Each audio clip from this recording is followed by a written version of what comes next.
Okay, hey, I am Robert Beal, and welcome to this episode of the Bealcast. I am a licensed loan officer here in Kansas City. I spend my weeks talking to people, and what I've found is what's more interesting than what people actually do is just who they are. And so today I've got a couple people with me. I've got Susanne Andrey. We practiced that, and I got it wrong. And a good friend of mine, Rick Ulin. And so, right? All right. Yeah, I did. Well, I certainly would hope I would. So, Susanne, do you mind taking a moment to kind of explain, like, how we got here? You mean how I met you at a... Well, I mean, like, listen, I mean, so how long have you been in Kansas City? How did you get to Kansas City? What are you about? Actually, this week marks my second year in Kansas City. Okay. I used to come here occasionally for a girls' weekend. Always remembered it in the back of my mind as being really beautiful, especially the fountains, because I noticed those in particular. And so I've lived all over the country, but I was ready to get out of California 2 years ago, and the only decision I had to make was, where in downtown am I going to be? Okay. Because I knew I didn't want to be out in the burbs. I'm single. At my age, I'd rather just be, be able to get out and walk everywhere. Okay. So I settled in the library district and completely smitten with the city. Really? There's so much going on here that's smart and well thought out. So I'm having a blast. Yeah. Okay. And so, so what type of work do you do, or what is your passion? What is it that you're involved with here? I was thinking about that on the way over here because one of the things you asked me to think about was, how do we arrive here? So my entire life, I've been really deeply interested in two things: words and language, and composition of the beauty side. Like, I've done commercial interior design, Okay. working with both architects and end users for people like L'Oreal and companies that you wouldn't recognize, big conglomerate companies doing their workplaces or retail.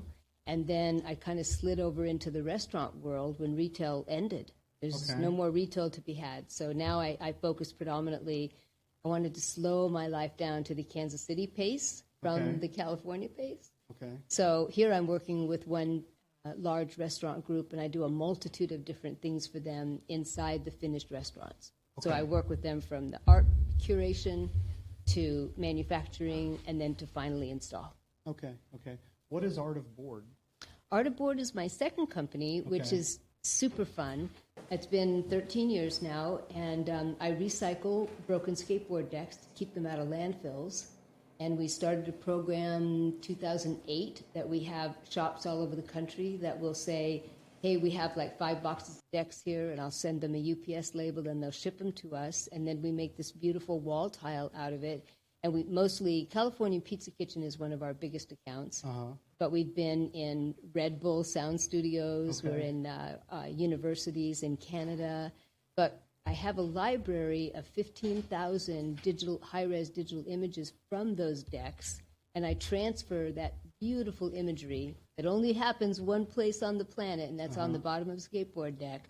And I take that imagery and put it onto ceramic and porcelain tile, and we have clients like Virgin, and I got specified into Marriott last year, and it's just so fun. I'm really switched on when I get around good design. I'm so fascinated by that. And so, Rick, can you beat that? Yeah, I don't even know what that was. I used to ride a skateboard. I think I was 10. So no, Robert, you know my story a little bit to tell the rest of the viewers out there. So my family came here in 1978. My dad was military. He was a major at the time. Came to the War College at Fort Leavenworth, went through that program.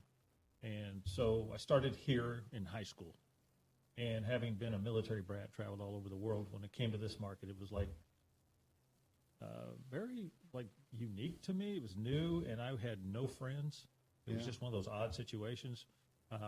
But you could tell that I was in the Midwest because I didn't take long, had a lot of friends, and been here ever since. And then obviously the car business is where I made my income, made my career.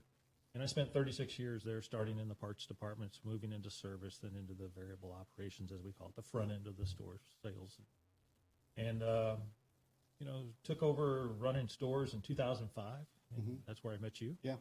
And put in about, I'd say 18 years there. And then now I've been with, it's kind of that, you learn it, then you earn it. And now I'm in the return it stage. So now I teach the business to others that are going through the process. So, right on. So did you spend time in California? I was born in California, Santa Maria. So yeah. I didn't really think about that, but we all three have that in common because I was born in Salinas, California. Right. Oh wow. Oh, and so was Danny as well. All right, what are we doing here? A little chilly today. Yeah, it is a little chilly. And so one of the reasons why I thought about the two of you guys together as I've recently met you, but again, I've known Rick for almost 20 years now, is, you're new to Kansas City. Like, you're in California, you're in the place that I like to go visit my son, and I always think, man, I would love to stay out here. But then I come back to Kansas City and I find out, you know what, it's pretty sweet as well. You've been here a big chunk of your life. Mm-hmm. And so I guess the question is, you talked a little bit about it, but what do you think defines Kansas City for you? When you think about Kansas City, when you're talking about Kansas City, you hear somebody say the word Kansas City, what comes to mind? Well, for me personally, because I love design, I think about the architecture, I think about the cultural aspects from a design standpoint, the fact that we have KCAI as a design school here. Wow, that's so cool to go tour the ceramics classes and the different things they do there. So that was really cool for me.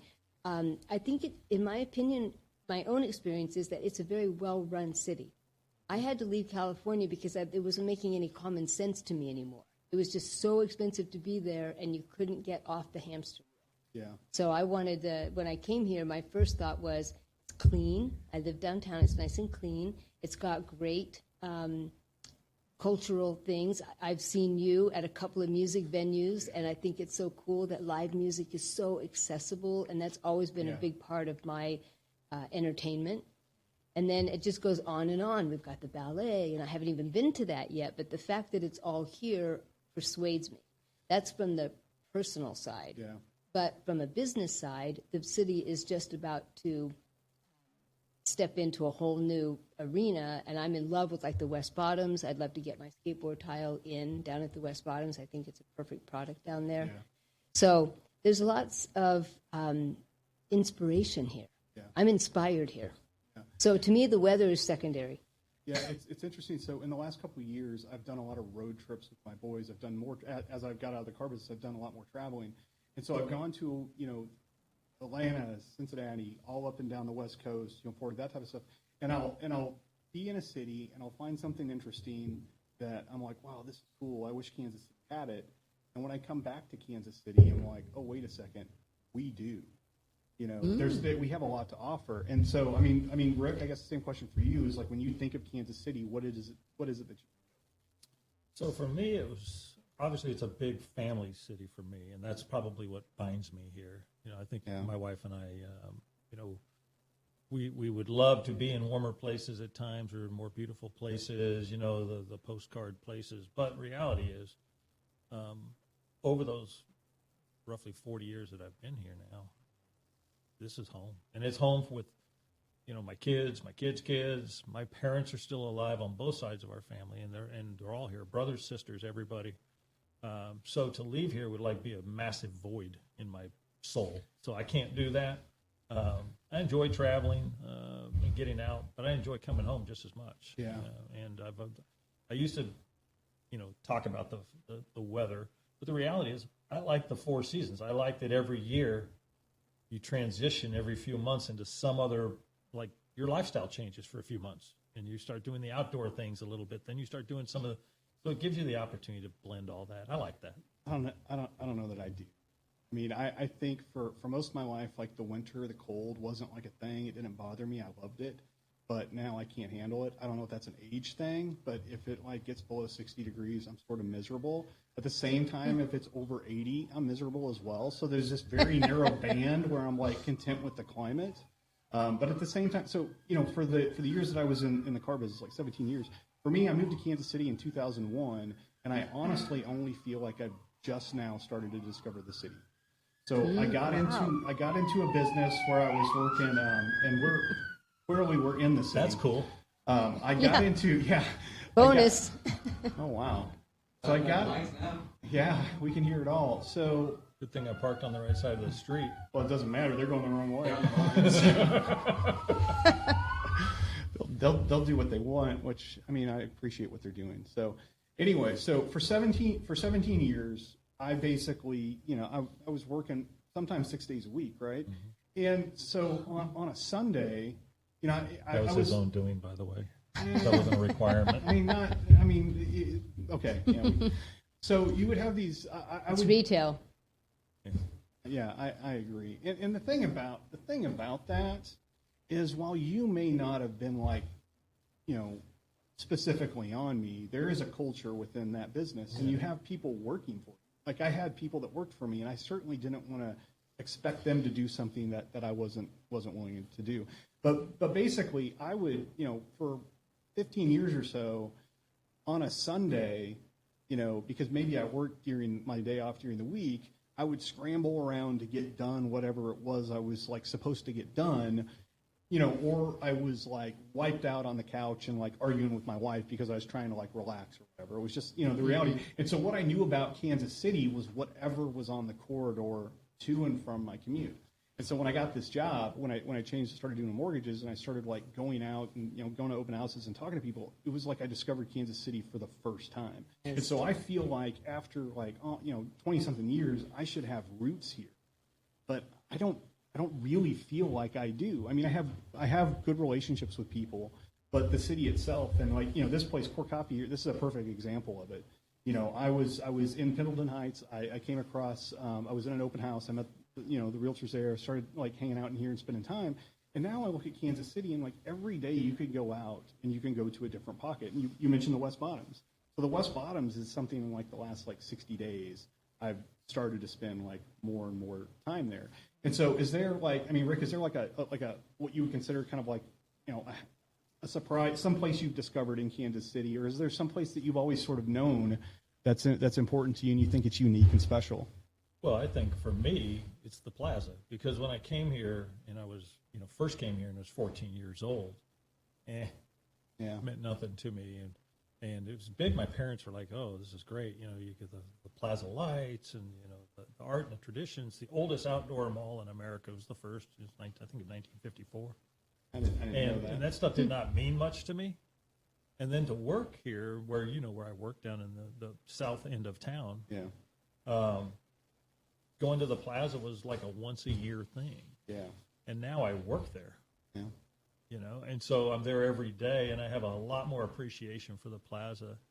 And not just because I'm older, but it's like just the beauty of it. Yeah. And the Nelson Atkins and, all the museums, and just it's all there. And when you live here, you don't make a point. If you travel in, you got 3 days, you're like, we got to go here, we got to do the plaza, we got to go to Nelson, we got to do all. And so for me, it's like I'm rediscovering that. So I like that. Yeah, it's interesting that you see that because I did, I'd been to Crown Center during Christmas. I went to the plaza for the lightings. Like, I did these things that people like kind of know about Kansas City. But the thing that's really special is when you get into the specific communities. What about you? I mean, you mentioned the West Bottoms earlier, but what are you finding? So I've moved all over the country. I left Wichita out of mid-20s and said I want to go have a big life and go everywhere. Yeah. And so my philosophy, I've always been a bit of a maverick anyway. So when I moved to a new city, you can't even imagine that, right? It's hysterical, actually. Just a little side note about skateboarding. I loved it when I skateboarded as a kid in Northern California. Yeah. And so I can't tell you what you get bitten by that really captures your interest, right? And it always has been with me. So I taught my son how to skate. I didn't teach him, but I took him to Woodward Camp in Pennsylvania when he was 8. Yeah. And then from that point, it's been in our lives the entire time, which is kind of ironic. I didn't choose it. It kind of chose me. But it's been a super fun thing. But going back to the Kansas City and the relational respect and relationship that I have with every city I've gone to. When I lived in Boston, where I stayed for 26 years, I said, I'm going to drink everything I can out of the city. Yeah. And I'd be driving down Storrow Drive, and I'd see this really cool stone sculpture over in a park. Yeah. And I'd be like, okay, on the weekend, I got to go see that thing. And I would go to Isabella Stewart Gardner Museum. I probably went there 30 times because I want to get to know this is my new home. I've been to Nelson Atkins at least 4 times already. I get out and go to live community theater, the live music that I've seen you at before.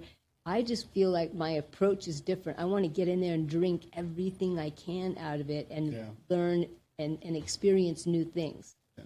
Well, it's interesting that you say Nelson Atkins because I've living here, I've been to Nelson Atkins. So my wife's son, Simon, is an art student, sculpture in Mississippi.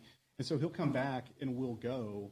And now today when I go, like I actually like enjoy the art. In the past, maybe I had kids with me. I was like running around or something like that. But now I go and I'm amazed. I mean, is there a better value in culture? No. It's $3.99. Like you can just like go in there. I think it's incredibly inspiring. And so obviously there's the connection with all of us ending up in Kansas City. But the other thing that I thought about with the two of you is both of you are genuinely and it's been a limited period of time with you, but for 20 years, both of you are generally like two of the most positive, like joyful people that I have. Like it was so striking with you, a couple of weeks ago when I met you. But you and I, we've been through like the shit, right? We've been through that type of stuff. Yeah. And so, but I've always been, one of the things I've been impressed with and what I've enjoyed about your mentorship is like you always are sort of kind of up, and that's difficult for me. And so, how do you very different, I think, paths, with passions, things that you guys do, but you have a very similar vibe to me. And so how do you do that? How do you maintain that? Well, I think for me, a big part of it is that you have the choice. It's really a personal choice of, do you let things rent space in your brain or not? Do you let things take you down a dark place or not?